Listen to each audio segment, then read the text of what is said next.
mo ń wù ẹ́ láti bí 10 days tó ti no bú mi tó no bú mi lórí ìkànnì ẹ mo ń wù ẹ́ bóyá o máa ṣe retriever o retriever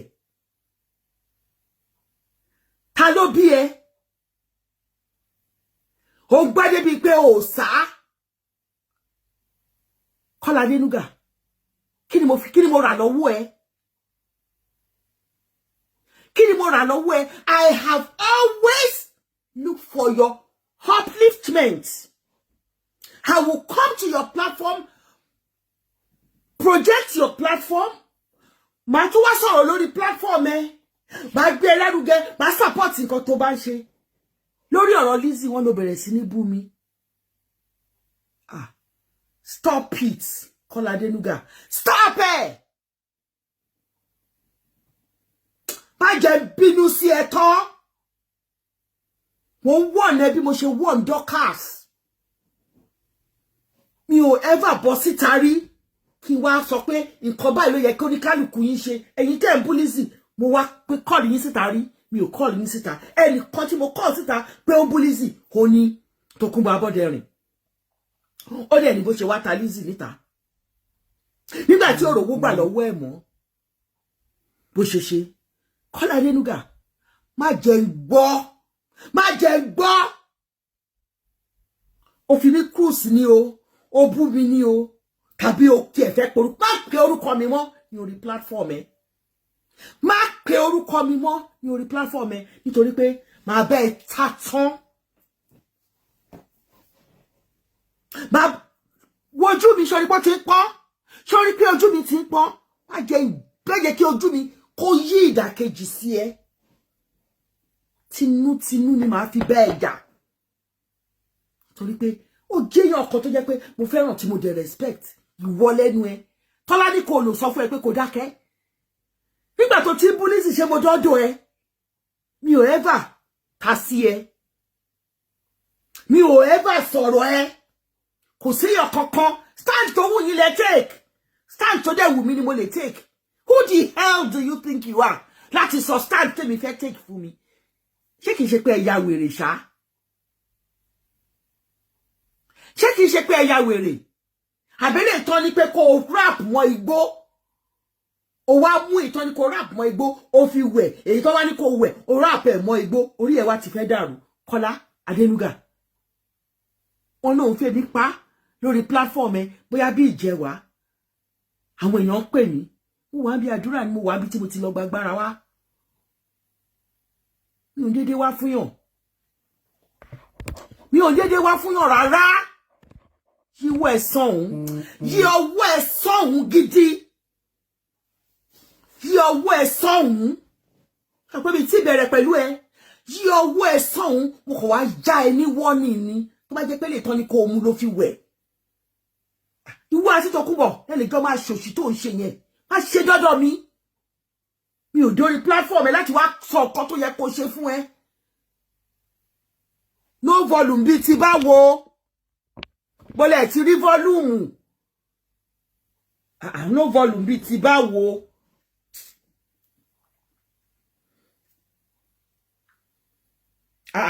No volume kẹ̀.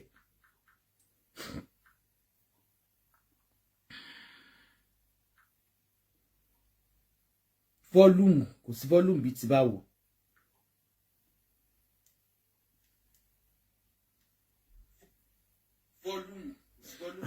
Volume ni ó ń gbé yàn gbọ́ náà. Kò sí volume bí ti bá wo. Kọ́lá bí Adénúgà. Ṣọ́ ara ẹ o, kò jẹ́ k'Ọlọ́run ṣọ́ ẹ. Tí bá dákẹ́ tí mo bá ń wò, tí mi ò sọ̀rọ̀. Kì í ṣe pé mi ò mọ nǹkan tí mò ń sọ o. Mò ń gbàdúrà lọ́wọ́ ni o. Mo ń wo bí tẹ́mi bá darí mi sí ni o. Mo ti gbàdúrà nípa ẹ. Ọlọ́run ti gbé ẹ lé mi lọ́wọ́. Má jẹ́ iṣẹ́ ṣìbálá ṣìbolo. Má jẹ́ fún ẹ ṣùn. Má fún ẹ. Wàá gbẹ. Torí gbogbo èèyàn ló mọ̀ bí mo ṣe operate lórí ìkànnì yìí. Má fún ẹ wàá gbẹ. Wàá gbà toríta mẹ́ta. Wàá gbà láàrin òru. Wàá gbà ìhòhò. Wàá gbà àdàbí.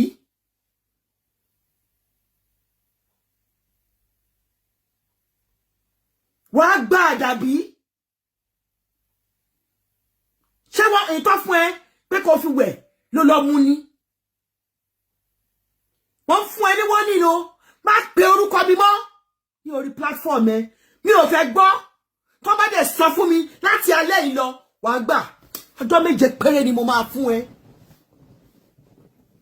ọjọ́ 7 péré ni màá fún ẹ kí ló ń ṣe ẹ́ kí ló ń ṣe ẹ́ tó fi jólẹ̀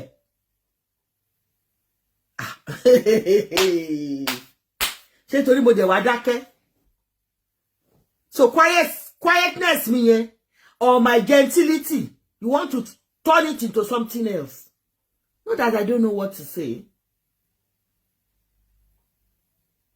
mi ò jẹ́ lábẹ́ ẹ why do I have to pitch my tent with you ìwọ ló yẹ kó pitch tent ẹ síbi tí mo bá pitch tent torí ẹ bá pé Kọ́lá Adénúgà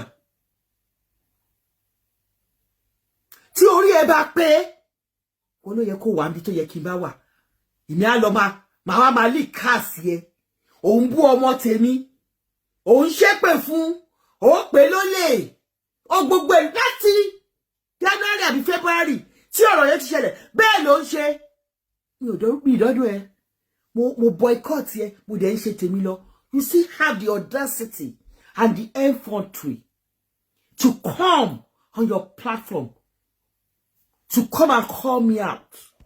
Are you mad or something? Are you mad or something? Eh?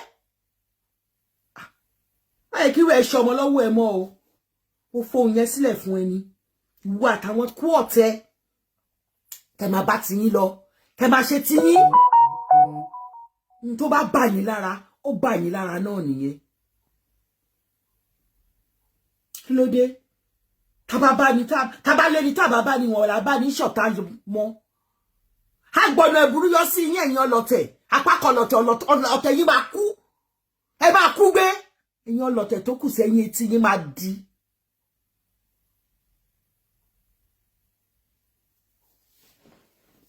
mi ò fẹ́ gbọ́ ṣóòrí burúkú ṣé màá wá gbọ́ wọ́n sọ fún mi pé ó bú mi lórí platform ẹ̀ màá wá lọ lísìn sí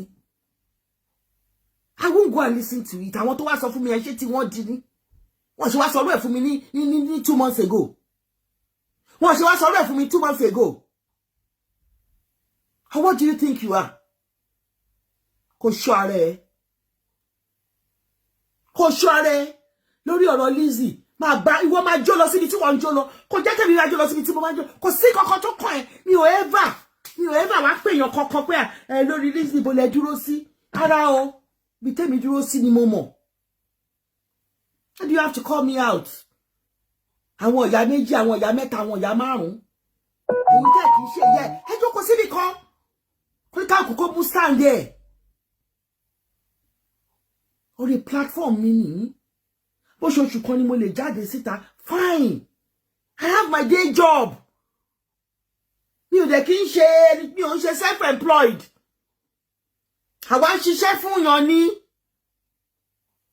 àwọn tó ń ṣiṣẹ́ fara wọn àwọn lè jìká wọn ti yẹ̀ èjìká wọn yẹ̀ mọ́tò gbá wọn nídìí mọ́tò ọ̀tẹ̀ èjìká wọn ló lọ tẹ̀ níwájú mọ́tò ìbúùtù mọ́tò ọ̀tẹ̀ o àìmọye ìgbà tí wọ́n ti gbá mọ́tò mi nídìí èjìká wọn ò yẹ pẹ̀lú gbogbo iṣẹ́ ibi tẹ́ ń ṣe ló mú èjìká yín yẹ̀ tó ló mú yín di tọ́wọ́ ń dùn. Ẹ ṣọ́ra yín. I am for Lizzy anytime. Tí Lizzy dá bọ́ta kọ́tẹ̀ wá dárúkọ mi. Mami Adé ní pé mo ní kẹ́lẹ́. Mìíràn màá túbọ̀ ta. Màá kì í sí ẹ̀. Mo mọ̀ ọ́ ni. Ọmọ tá a bí ire ni. Bíbí ire ò dẹ̀ ṣe fowó rà. Gbogbo ẹ̀yin ṣẹ̀dẹ̀ ń bínú ẹ̀. Torí pé ẹ fẹ́ control life ẹ̀ ni. Torí pé ẹ ń jealous ẹ̀ ni. Béèyàn bá bímọ 4 kó bímọ 5 kó bímọ ẹyọ kan ṣoṣo gan kó ṣì gbogbo ìgbà lọmọ yẹn máa gbọ́rọ̀ sí ẹ lẹ́nu ó bímọ 3 Jẹ̀máímà mi sọ fún mo ní dúró nlé àti wọ́n ti mọ̀ ẹ́ ní gbogbo bóòtì pé òun ṣojú ó máa ń ṣe irun ojú wọ́n ti mọ̀ ẹ́ tẹ́bi náà ti ń jẹ ọlá nínú irun ojú ọmọ mi ó náà fìgbà tó bá lọ sí yunifásitì tó jìnnà síbi réréré ó mú London ó sá lọ London kí wá ti torí ẹ̀ kí má bàjá èmi ni mo gbé lọ èmi ni mo lọ bá tó yàrá ẹ̀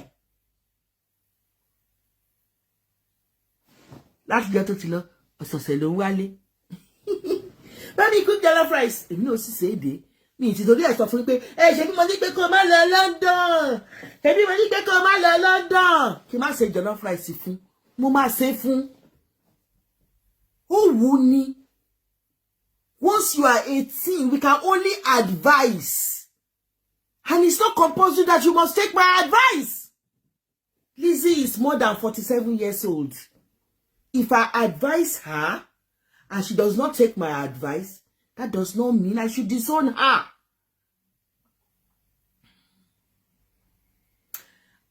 Busy Wellington, likewise every other people, just call me mommy. I never said she's my daughter. I have never come out like this to say somebody is my daughter, except Lisa Anjorin. Busy Wellington has done so many atrocities to so many people, including me. I will continue to say it. She's the one that brought me into fracas. She herself and Ruth, Towanjani Tokpere and Kwame, both of them came on this internet on that fateful day, October 18, 2017, and called me out that I'm post and powder, and they started calling me Hatimole. They call me Ole.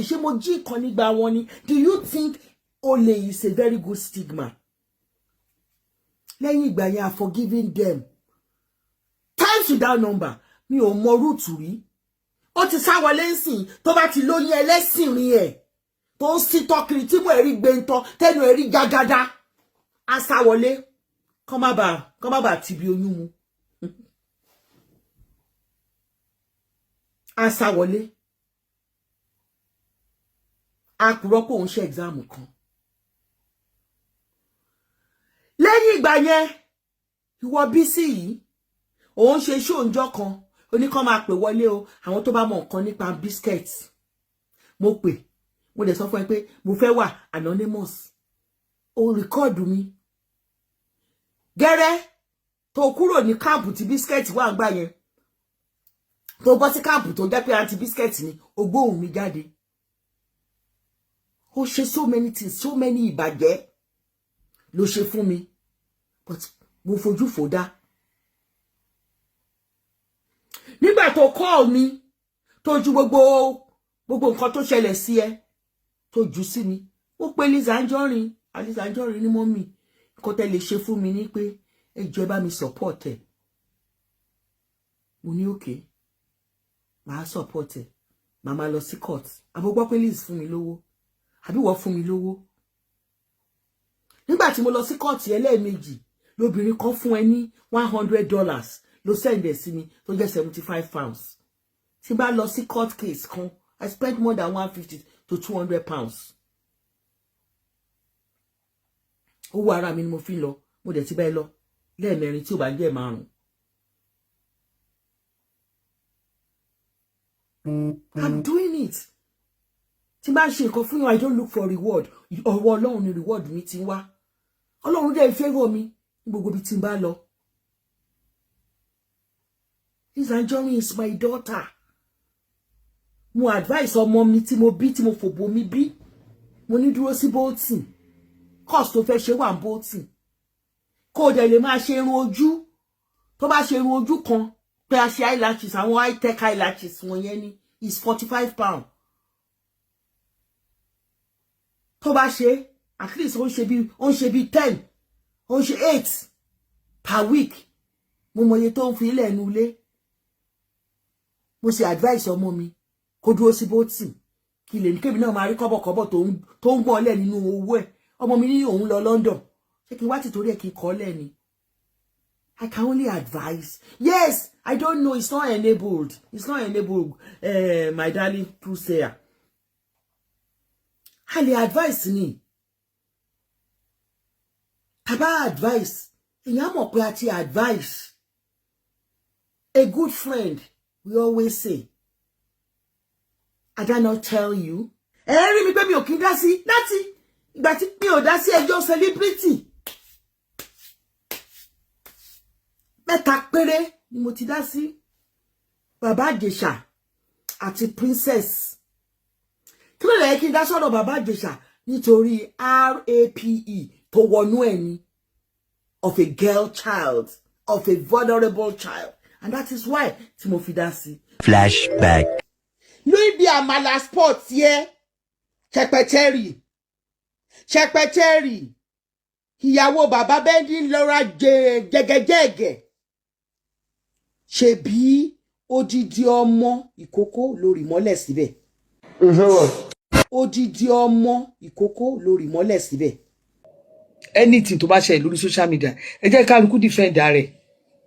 Ṣé rí ìjọ́ tí everybody bá gbé ẹnu ẹ̀ lóní sálámú, kẹgbẹ́nu yín gbálágún, ọ̀rọ̀ tí ó bá kọ́ ẹ̀ kó má máa ṣẹnu ṣọ̀tí sí. Ìjọ́ ẹ̀ ní àlàáfíà máa wá. Ní mọ̀ bí tẹ́ tí ń bọ̀, ní dẹ̀ fẹ́ mọ̀ bí tẹ́ dé dúró. Tí ẹ bá tú èékánná lọ́rùn ẹ̀, kò wá fún yín náà, ẹ̀yin lẹ kọ́kọ́ wá fún. Kò wá fún yín, ẹ̀yin lẹ kọ́kọ́ wá fún. Rí mi pé mi ò kí dá sí láti ìgbà tí mi ò dá sí ẹjọ́ celebrity. Mẹ́ta péré ni mo ti dá sí. Bàbá Ìjẹ̀ṣà àti princess. Kí ló lè kí n dá sọ́dọ̀ Bàbá Ìjẹ̀ṣà nítorí RAPE tó wọnú ẹni of a girl child, of a vulnerable child. And that is why tí mo fi dá sí. Mi ò dẹ̀ mọ́fo. Ibi tí mo fẹ́ kí kéèsì yẹn lọ, ibẹ̀ ló lọ. Ibẹ̀ ló lọ.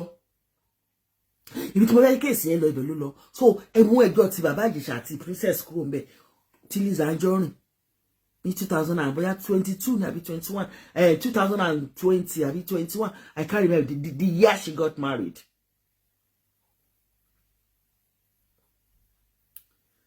Àtìgbà mo sọ pé mi ní dájẹ́ sí ẹjọ́ celebrity kankan mọ́ nítorí pé mọ̀ wọ́n nǹkan kínkínní tẹ́ bá rí lórí internet kàn hàn yín mọ́ ẹ wo ti fún Fúnṣọ́ àti Mercy Aigbe àti Adekas tó lè lọ́lọ́jọ́ mẹ́ta àṣìbáyé kò sí tó kàn mí bẹ́ẹ̀ nítorí pé tí Lizzy Anjorin tí mo dá sí ó dàjọ́ mi lọ́wọ́ tán tí kì í bá ṣe ọpẹ́lọpẹ́ inú ire àti ẹ̀mí mímọ́ tó darí èèyàn. So I don't go for celebrities. Even what I see on the internet, I don't talk about it. If I never talk about it, I can talk about it in a comedy way or kí coffee cruise. But pé kí wá hàn yín mọ́, hàn yín mọ́. Flashback. Gbogbo ẹ̀dẹ̀ ní queen mother àwọn olóṣó tó máa ń peg àwọn ọmọ káàkiri àwọn ọmọbìnrin olóríire tó wọ́ ẹ̀ bá ti kàn wọ́n báyìí ihun tí gist lover tí Ṣẹ̀pẹ̀tẹ̀rì bá ti fọwọ́ kàn báyìí àfi tó bá bàjẹ́. Bó o ṣe bọ́ sínú ayé Mohbad nìyẹn tí wà àtọkọ ẹbẹ ń dín roller waist tẹ̀lé mú Mohbad wá sí London àgbà tẹ́ bá yé ẹ̀jẹ̀ tẹ́ ẹ̀jẹ̀ kọ́mọ yẹn kẹ́ ẹ̀jẹ̀ káwọn òbí ẹ̀ kan jèrè ẹ̀. Ìyá mi ọba ńlá, God bless you. Àwọn couple tó jẹ́ pé èèyàn gbọ́dọ̀ máa wò pé this is how a married couple should be like. Ìyẹn náà làkọ̀kẹ́ ń wò tóun àtọkọ ẹ̀ tí wọ́n á jọ máa ṣe tájọ máa ó ń bí yín nínú. Lizzy Anjorin ó ń bí yín nínú kí ló ṣe fún yín? Toró ń wọṣọ, toró ń dán, toró lọ́kọ. Ṣe fẹ́ nu hàn Mercy Aigbe àti gbogbo wọn bẹ́ẹ̀ lọ. Ẹni a lè mú là lè dì mọ́ rí Lizzy Anjorin as an easy target. Gbogbo ohun tó dẹ̀ ń ṣẹlẹ̀ ó yẹ kẹ́ ti rí pọ́mọ yín ò kí ń ṣe easy target fún yín. Ìwọ Ṣẹ̀pẹ̀tẹ̀rì níjọ́ Friday ó bọ́ sórí Instagram ó sọ gbogbo mẹ́rẹ̀ẹ́sẹ̀gbò tó fẹ́ sọ ó sọ tán ó wá mú ọjà Lizzy Anjorin ó mú ọ́ìlì márààrún ọ́ìlì amára lóore. Jẹ́ kí ìyálájé máa ṣe tó bá wù ú tiẹ̀ orí platform ẹ̀ ló ti ń ṣe. Okó ọ́ìlì Lizzy Anjorin márààrún ó display ẹ̀ ó ṣe sórí fóònù ó fi hàn báyìí ó ní ẹ má rà o ẹni tó bá rà á ó máa já máa gbá ko ní o àwọ̀ wọn ò ní dán wọ́n ní tán bá máa dáṣọ fẹ́ ni tọrùn ẹ̀ là ń wò ẹ̀yin ò rí Lizzy Anjorin ni ọjọ́ tí mo rí sẹ́ mo fẹ́ jẹ gbogbo ọwọ́ ẹ̀. Mo sọ náà lo mọ́wọ́ ẹ̀ ló wá sọ lẹ́sọ́ di ẹsẹ̀ adìyẹ lẹ́kọ̀ọ́ síbẹ̀ ọwọ́ ẹ̀ ó mọ́. Mo ti ń rìn ní tí ì rí ọwọ́ ẹni tó mọ́. Mo béèrè lọ́wọ́ ẹ̀ mo ní Liz ṣé ààfin ni ẹ ni? Ó ní lọ wo àwọn fọ́tò mi gbà tí mi ti bẹ̀rẹ̀ sí ní lo cream. Mo rá àwọn fọ́tò ẹ̀ tó ń post. Ẹ wá bẹ̀rẹ̀ sí ní bọjà ẹ̀jẹ̀. Òun náà wá bọ́ síta ó kàn sọ nínú nǹkan tó ń ṣe. Lórí bí àmàlà sport yẹ ṣẹpẹtẹrì ìyàwó bàbá bẹ́ẹ̀dì lọ́ra jẹgẹjẹgẹ. Ṣebí odidi ọmọ ìkókó lórí mọ́lẹ̀ síbẹ̀. Òun ló mú ẹ tó máa ranjú ń bọ̀. Tó máa ranjú. Ìwọ náà rẹ tó bá lọ jẹun ní àmàlà sport yẹ odidi ọmọ ìkókó ló gbé síbẹ̀. Odidi ọmọ ìkókó òun ló fi ṣoògùn ló fi jóògùn sí àmàlà sport yẹ. Tó bá náà mọ̀jẹ̀ èèyàn bàjẹ́ èèyàn náà máa bọ̀jẹ̀ ẹ̀jẹ̀ ajé àbọ̀jẹ̀ ẹ̀jẹ̀ ajé kò ní fi ilé ẹ̀ kò ní fi ṣe ibùjókòó. Torí jẹ́ ẹ̀ ló ń lọ kò sí nǹkan tó kàn yín náà bó ṣe ń ṣe underground tó jẹ́ pé wọ́n ló gbẹ́nu ìṣó wá tó ń ṣe ti underground gbogbo wa fọwọ́ lẹ́rán à ń wù ẹ̀ ń gbà yẹn. Àfìgbà tó gbé léjú tó náà máa da ìdílé yẹn rú ṣáà torí pé wo ò ní ìdílé oko ọkọ ò ká ẹ. Báwo ló ṣe fẹ́ ka ẹ̀hún ní bó ṣe rí rèé? Ṣé ẹni tá à ń rí yẹn bó ṣe rí nìyí? Aláṣọ ọ̀pá kan ló máa gé tó máa tò mọ́ra tó máa fi ṣe kíní tó máa tó tára. Ọyàn ò ní òun ẹ̀ ń fi irú àwa yìí náà ni ò lọ́yàn ò ní gbogbo ẹ̀kẹ́ ò rí báyìí gbogbo fílàs ló kún bẹ̀. Etí ẹ ò wà plumpy bí ètò wa báyìí ó fi ilẹ̀ ẹ ní ojú ẹ ó ti rínkù ó fi ilẹ̀ ẹ ní pẹ̀lú botox. Ó ṣèdí ó ṣekùn ó ṣe iye ọyàn ó trim gbogbo ara ẹ. Ó fẹ́ sọ̀rọ̀ ẹ di bábì. Ó ṣàfẹ́ jọ Liz Anjorin ṣáá tí ó ṣèdí tí ó ṣọyàn tí ó ṣe kankan. Kí ló dé tá bá lé ní tàbá bá ní ìwọ̀n lábá ní ṣọ̀tá mọ́ ṣẹ́pẹ́tẹ́rì? Kí ló dé? What has she done? Tó fi jẹ́ wípé àwọn tó jẹ́ wípé ó bá ní òun ò bá ṣe ìwọ máa lọ máa bá ṣe tó wá máa fi bàjà. Àjẹ́ ni ẹ́ ẹni tó bá ń ṣe bíi tiẹ̀ kò lè rọ́wọ́ mú láwùjọ. God, I give you glory. Priscilla, thank you. Thank you for everything. Mo ti ń jẹun ọmọ.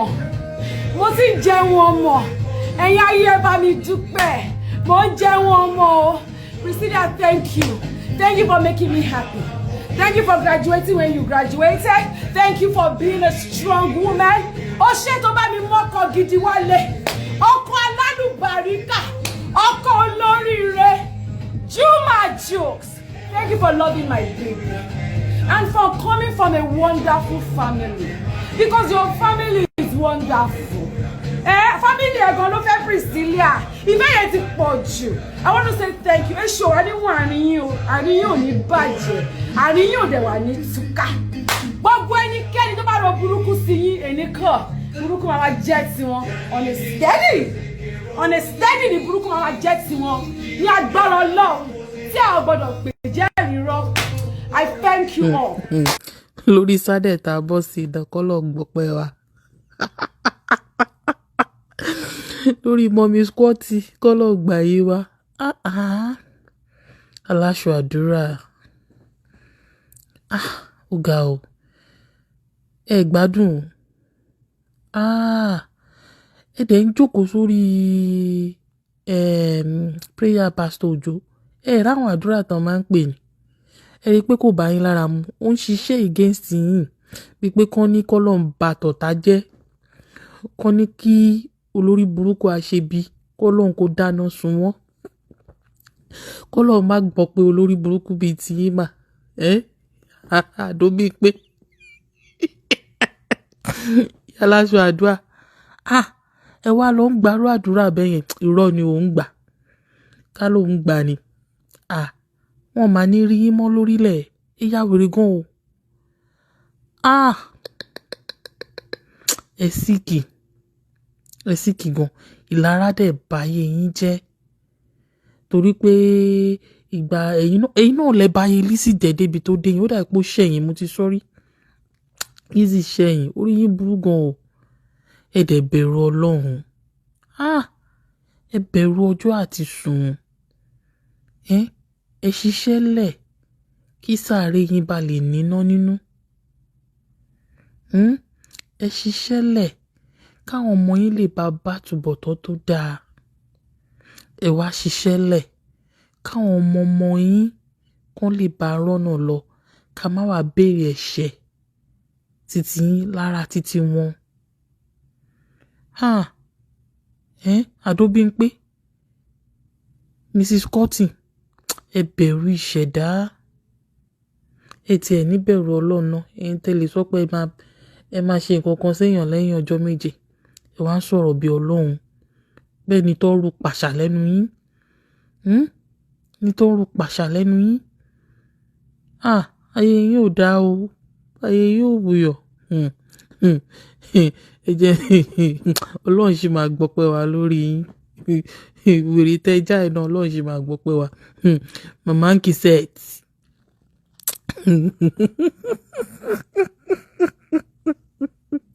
Agbára dáradá ni ẹ jágbá gidi agbára dáradá ẹ̀yin ò dájọ́ gidi rí ṣé ọ̀pálẹ̀mọ́ Kútọ̀nù ṣé èèyàn gidi ni ṣé Àṣàbẹ́gun ṣé èèyàn gidi làwọn méjèèjì ni wọ́n ní ká pawọ́pọ̀ ká bó lè wí ká ní yé má jalè mọ́ olórí burúkú ara yín ẹ wá wèrè ara yín wá bọ́ta ẹ wá yí and jack shit Ọlọ́run ní gbọ́pẹ́ yín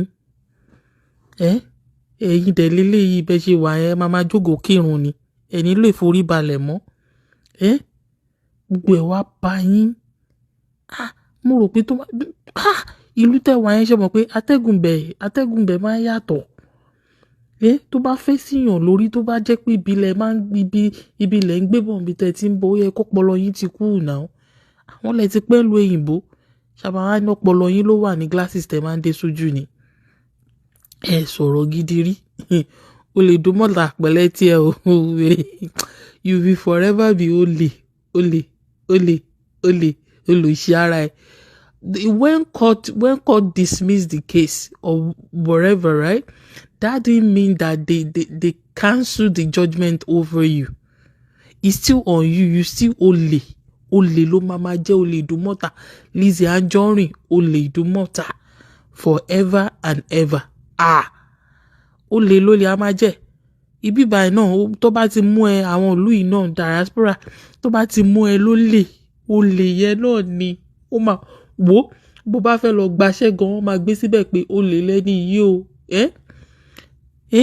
olè ìdúmọ̀tà Lizzy Anjorin Ọlọ́run ní padà pọ̀pẹ́ ẹ̀ náà bó ṣe ń ba lọ ẹ̀ náà tó yẹ pé kòròfo lásán ni ò ní jókòó tó lùlù ìlú gan wà ní jókòó tó lù ẹ́ ìwọ́n ṣépè fáwọn kan olùsì ó ní wọ́n ti rí o àwọn ọlọ́pàá tó lọ fún lówó it is not for a policeman to judge whether you steal or not it's for the judge it's for the judge to say you are not a thief judge ò dẹjọ́ wọn ò dẹjọ́ nù wọ́n ní àwọn tó wà ndùmọ́ta wọ́n win ní kéèsì that means pé you are only the judgment is still in court so olè ní ẹ kò sọ́lọ́pàá kankan tó lè erase unless tó bá wá láti high court ló lè erase pé ẹni báyìí o àparọ́ mọ́pó lè ní o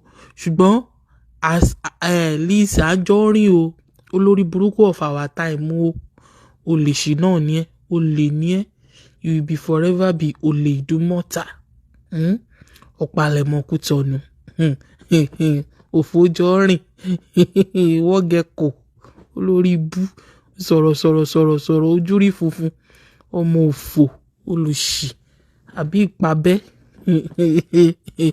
òfò Saudi olórí ibú ọmọ ọ̀ràn kìràn nonsense ìyá kéṣẹ́ ti pẹ̀lẹ́ tiẹ̀ o mọ́mí squat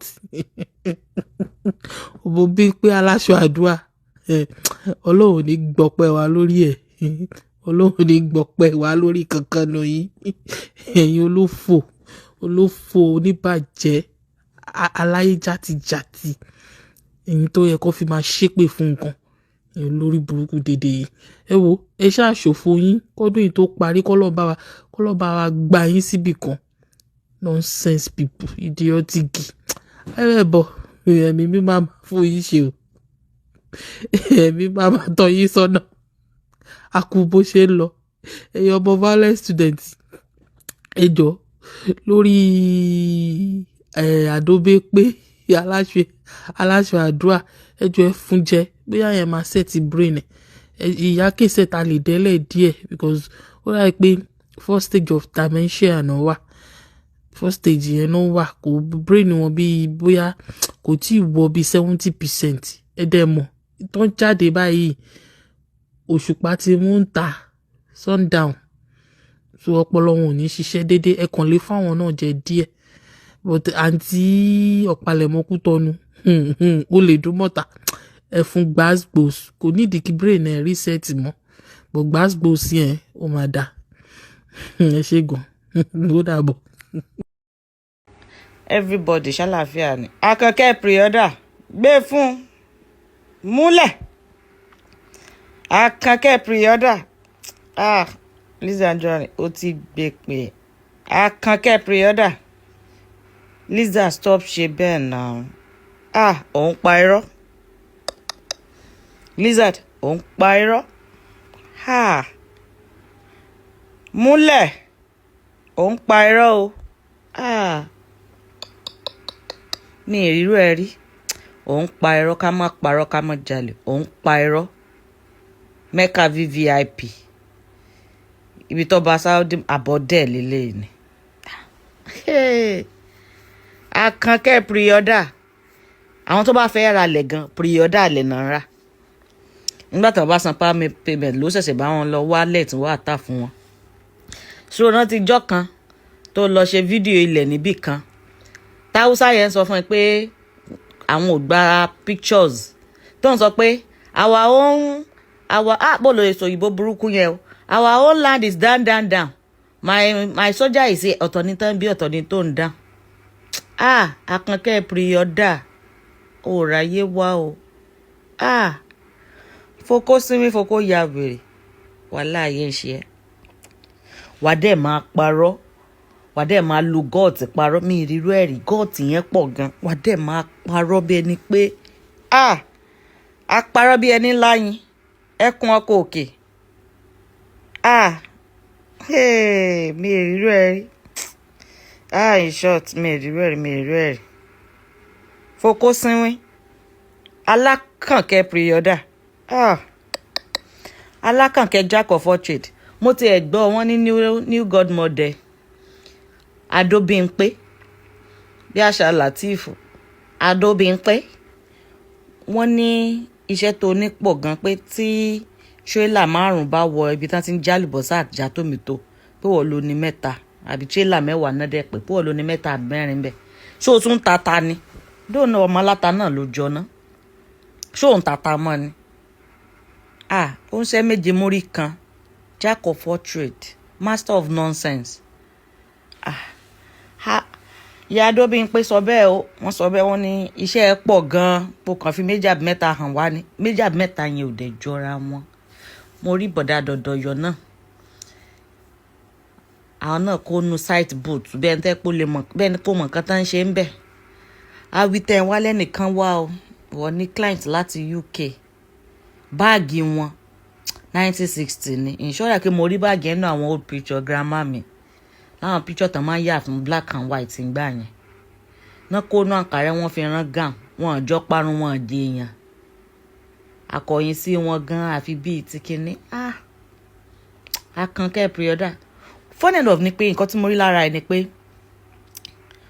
ó ṣáà ń wá stability ó dẹ̀ rí ó ṣáà ó fẹ́ wà ní limelight tí yẹ ò dẹ̀ easy fún at all as in ó gẹ́fẹ̀ because òun try láti fi irọ́ kan cover irọ́ kan, òun try láti fi irọ́ kan cover irọ́ kan ni. Fọ́dẹ̀ ní òtún wọn mọ̀rọ̀ pa because irọ́ tó ń pa ó ti wà too obvious jù. Ó mọ̀rọ̀ pa o. Ó mọ̀rọ̀ pa rárá torí ìgbóró tó máa ń pa 1 minute fúnra ẹ ló máa parọ́. In another seconds ìwọ fúnra ẹ náà ló máa jára ẹ̀. Ó máa ń pa irọ́ o. Ó tún mọ̀rọ̀ pa o. Irọ́ labi of Africa. Akẹ́kẹ́ pre-order. Foko sinmi, foko yawere. Foko diradarada. On short. Ó nílò àdúrà. Bàbá lábúlé má fún bàbá yẹn lówó mọ́ o. In short, nǹkan tí ò dá bàbá yẹn gbélé ẹ lọ́wọ́ o. Iṣẹ́ yẹn ò dá rárá. Iṣẹ́ tí ò dá bàbá yẹn gbélé ẹ lọ́wọ́. Má ṣe bẹ́ẹ̀ mọ́. Stop ṣe bẹ́ẹ̀ o. Ìwọ kan sọ ní oníwọ̀ ní champagne bag. Ó wá fẹ́ champagne bag hàn wá. Ó lọ fi hàn wá lọ́dọ̀ ẹni tó ń tọ́ original. Kí ló dé tó mú receipt tọ̀dọ̀ tẹ bọ́ta dé ni? Mú receipt tọ̀dọ̀ tẹ bọ́ta. Kí ló tó máa ń wá validation kiri ná? Ó ní láti máa wá validation. Ṣọ́rẹ́ ẹni tó bá lówó kì í pariwo. Wo ìyàwó eleganza tí ó máa ṣe pé àwọn ọmọ ẹ̀ jẹ́ Gen Z tán bẹ̀rẹ̀ sí ní ṣe fídíò nù rúùmù lady yẹn kò tó gbá ṣẹ̀ṣẹ̀ ń rí kíní ìṣàdé ọkọ yà ń sàn. Ṣé orí ibi tán ti ń pariwo rí? Kádẹ́ tó sọ̀rọ̀ wá máa fi rẹ̀ wá lákìjà ṣó lórí burúkú ni ẹ ni. Ẹ má gbàgbé láti subscribe sí YouTube lọ́jọ́ tó ti kọ́ Ìfẹ́ kúbíkù Olúwa yẹn show. àti èrè kò kọ́ mi kúbíkù olórí burúkú tó kọ́ tẹ́gbẹ́ kitchen yẹn ìwọ́n rí ọdí ọ̀dà ó ti tán fún un lé yẹn. Àti èrè kò upload mi àti èrè kò sọ fún mi pé live ẹ̀ lélẹ́yìí ó tún ti rí nǹkan mi gbèsè lé ayé ẹ̀ àárí. Irọ́ ló mọ̀ pàkìrì ṣáá bẹ́ẹ̀ ń bọ̀ dọ́ọ̀dọ̀ yọ náà máa rẹ́rìn ẹ̀rín wọn tí ó balance. Mọ́mí Samson bá dàn bẹ́ẹ̀ ṣe ń wo ayé Bàrà Látìfù yìí ò dáa. Mọ́mí Samson bẹ́ẹ̀ ṣe ń wo ayé Bàrà Látìfù kò dáa o. Mọ́mí Samson Bàrà Látì ń lọ o. Ṣé àgbéjọ́ kìíní àná tán wá pátí olórí burúkú kan ń bàdàn tí mo rí picture wọn pẹ̀lú yín tán lé bí ẹ̀gbọ́n lẹ jẹ́ sí Bàrà Látì. Ìgbà yẹn mo sọ ọkọ ni mo fẹ́ pè yín bọ̀ mo ti sẹ́ láti má pè yín mọ́ torí mo pé máa padà máa tọrọ owó ń fẹ́ rí international call. But normally ẹ jẹ́ n ṣàlàyé fún yín báyìí jẹ́ kí n fẹ́ kan fi eléyìí ṣàlàyé fún yín. Mọ́mí Samson ayé Bàrà Látì ò dáa o. Bàrà Látì nídìí help o. Ṣé mo ṣe mọ̀ bá lọ lélẹ̀? Bàrà Látì nídìí help o. Yà senseless nídìí help o. Yà senseless nídìí help o. Ẹ mọ̀ wò wọ́n ràn o. Àti pé Akẹ́kẹ́ pre-order ó máa wà òkè last. Ẹ̀yin ìyọ jókòó jẹ kókódó.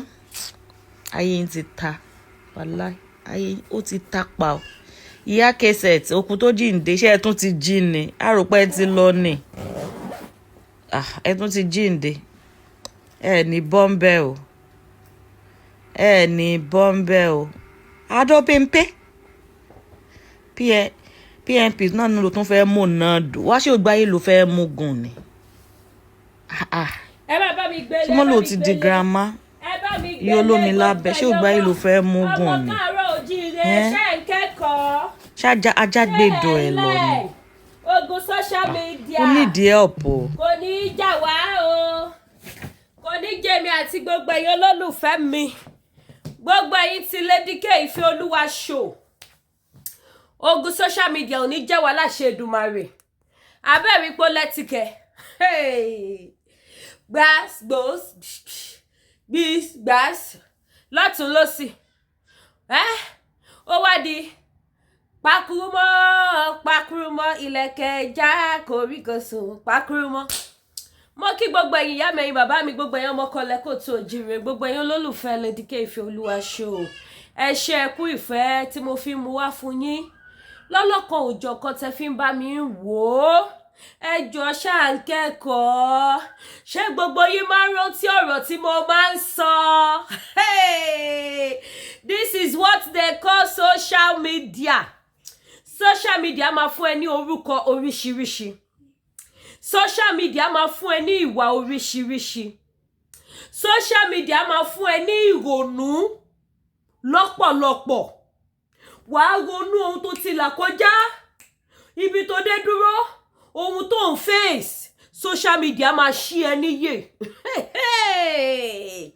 ẹ̀yin ìyá ẹ̀yin bàbá ẹ gbọ́ mi o gbọ́ social media o tún ṣòkòtò ẹ so o gbọ́ social media o ferege tó bá ti jẹ́ pé ogun ló fẹ́ gbé wá kó họ gbogbo ojú tó wò mí ogun social media ò mà ní jà wá gbogbo ojú tó ń wò mí ní read the other side of social media the other side of social media let's rí yìí o now ẹ wá bá mi bí gbogbo àwọn tó fa gbòbè kò ń ṣe lọ́wọ́ tẹ́lẹ̀ torí godmother nìkan gbogbo wọn ta ti ń gbé wá àtàwọn ta tún máa gbé wá wípé kí ló connect wọn pọ̀ social media kí wá ló dé tí wàhálà pọ̀ tó yìí wọn ò lè ṣàlàyé báwo wá lọ ṣe fẹ́ paná ogun yìí Ọlọ́run nìkan ló yé ṣé bó ṣe máa lọ ní Ọlọ́run nìkan ló mọ̀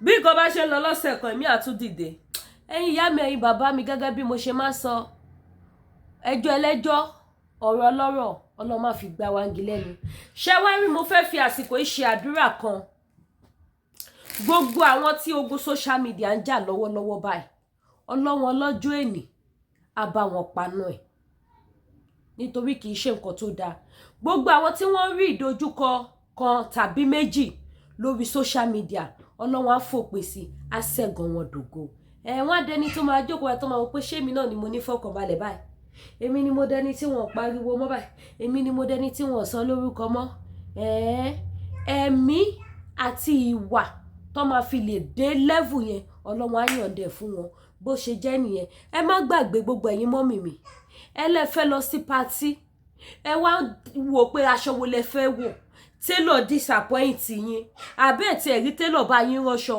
àbí ẹ̀ tí ẹ̀rí native rà lẹ́ni country tẹ́ bá wà ẹ pẹ́lẹ́díkẹ́ ìfẹ́ olúwa show ready to wear tó gbáski ready to wear tó mú yes yes yes yes yes ẹ pẹ́lẹ́díkẹ́ ìfẹ́ olúwa show okay ẹ̀yin tẹ́ tún wá fẹ́ ra lace àwọn zuis àwọn new arrival ẹ tún pè mí kí n fún yín phone number ẹni tó ń tà wọ́n ẹ wá fẹ́ ra shoe and bag ẹ tún pè mí bákan náà kí n fún yín phone number ẹni tó ń tà ẹ wá fẹ́ lo cream tó dáa tó máa pe àwọ̀ yín jáde ṣáyé téèyàn bá wọṣọ olówó iyebíye tí ò bá sí àwọ̀ aṣọ yẹn ò lè yọ ẹ gbàgbé bó ṣe ṣẹlẹ̀ ó wọṣọ owó iyebíye kò wá sáwọ̀ ńbẹ̀ àwọ̀ wá ń jọ àbọ̀ ń wò bọ̀nàbọ̀nà ó wá ní káṣọ yẹn kó yọ lára ẹ̀ wá láì kò lè yọ ó lè wọ pátí kọ́ wù ẹ̀ but tí àwọ̀ bá wà ń bẹ̀ skin ẹ̀ tó mú yes tó bá wọ pátí lásán wò ó wọn máa bẹ́ẹ̀rí fún ẹni wọn á máa jí ẹ wò ni ní ìṣẹ́jú báyìí lọ́mọ máa wò ẹ lọ́mọ máa tún ẹ wò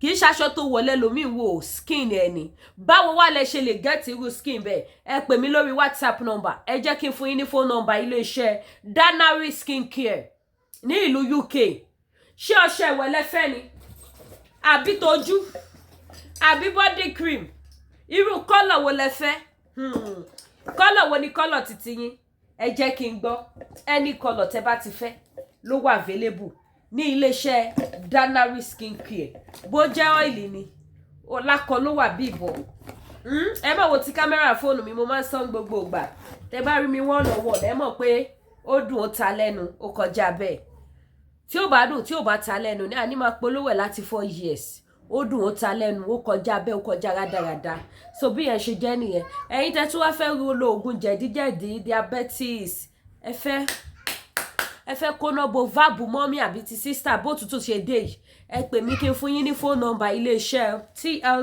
Natural Herbal àwọn ni wọ́n lè ṣe ò bàbá ní bàbá any products ẹ bá fẹ́ ẹ̀yin tẹ́ wá fẹ́ spiritual items ẹ jẹ́yàn tó máa lálàákàlà tó máa jẹun lójú oorun àbẹ́yàn tó máa níbálòpọ̀ lójú oorun àbẹ́yàn tó kàn nídìí tó kàn ṣàkíyèsí pé nǹkan ò lọ déédéé fóun bóyá ó ti ń rí fìrìfìrì pé wọ́n bóun fà á spiritual ó wá nídìí spiritual item tó lè fi wé arọ́ bí back to sender curse breaker victory soap mercy soap ẹ pè Lady K Ìfẹ́ Olúwaṣọ ẹ ní regret pẹ̀lú àwọn product mi bẹ́ẹ̀ ni ẹ má wá gbàgbé láti subscribe sí YouTube channel mi kẹ́tọ́ notification bell a tún máa fayọ̀ pàdé ire o.